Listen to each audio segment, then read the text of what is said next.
morning and happy Monday, St. Mary's. We're off to a new week of distance learning and I hope it's going well. I am sitting here imagining each and every one of you and I'm waving and I miss you. I miss you all very, very much. So you're probably wondering, why is Mrs. Gorensick sitting in this chair with this blue blanket draped over her left shoulder? Well, as you know, Mrs. Gorensick has a story for everything and tries to get the stories to go with the books we're reading. Well, today I'm going to tell you a little story about my younger daughter, Natalie. When Natalie was little, she had a blue blanket, about the same color as this, but not the same fabric. And that blue blanket was Natalie's constant companion. She slept with it, it was when she was very little, before she went to school. It was not unusual to see Natalie spend the whole day with that blue blanket draped over her left shoulder. Never her right shoulder, but always her left shoulder. So she loved that blue blanket, and his name was Blanket. One day, in the mail arrived a package for Natalie. And it turned out that Natalie's grandmother had found an offer someplace that if you send in Dove soap labels, you could get a blue blanket. So this came in the mail one day, and it came addressed to Natalie. She opened it up, and she said, her name is Blankina, and she is Blanky's girlfriend. And so, now Natalie has left. And Blanky went with her when she went off to college, and when she moved into her new house in Southern Pines, North Carolina.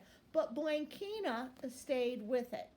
And sometimes at night when I'm cold, Blankina's always, I cover myself with Blankina, and it keeps me warm, and it reminds me of my daughters, Natalie and her older sister, Annalise. So, boys and girls, what does this have to do with today's story? Well, today and for the next 3 days, I am going to read you the trilogy about Knuffle Bunny. Written and illustrated, it's actually Knuffle Bunny, a cautionary tale written and illustrated by none other than Mo Willems.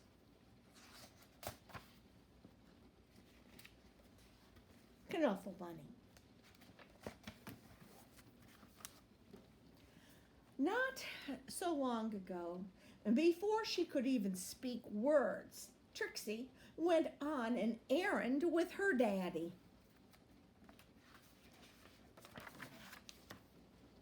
Trixie and her daddy went down the block and through the park, past the school, and into the laundromat. Trixie helped her daddy put the laundry in the machine. She even got to put the money into the machine, and then they left. But about a block or so later, Trixie realized something.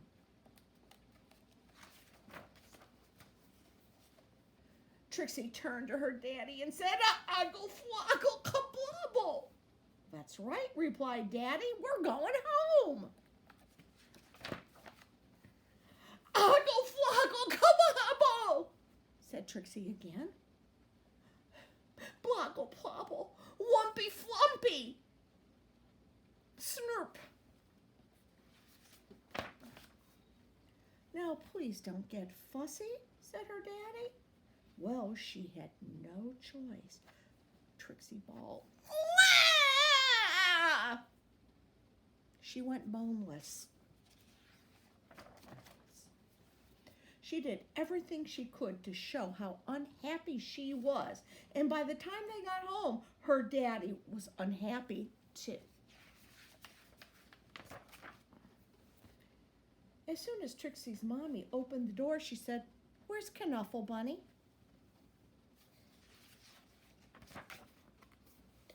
The whole family ran down the park, ran down the block, and through the park. They zoomed past the school and into the laundromat. Trixie's daddy looked for Knuffle Bunny and looked and looked and looked. But Knuffle Bunny was nowhere to be found.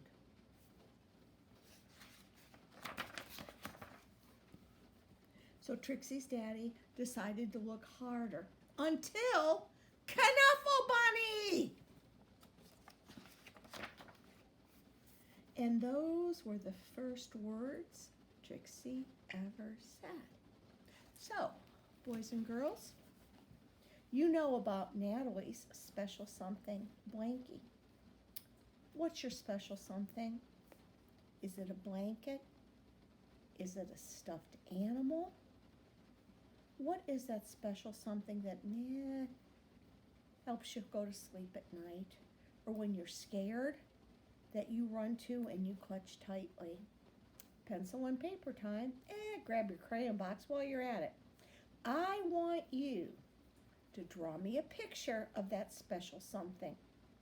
I want you to tell me, what is that special something's name? And then I want you to write me a sentence and tell me why is that something so special to you.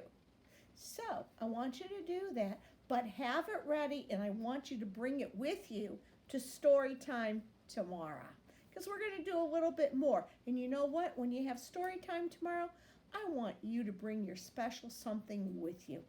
We're going to talk about that a little bit more in tomorrow's story.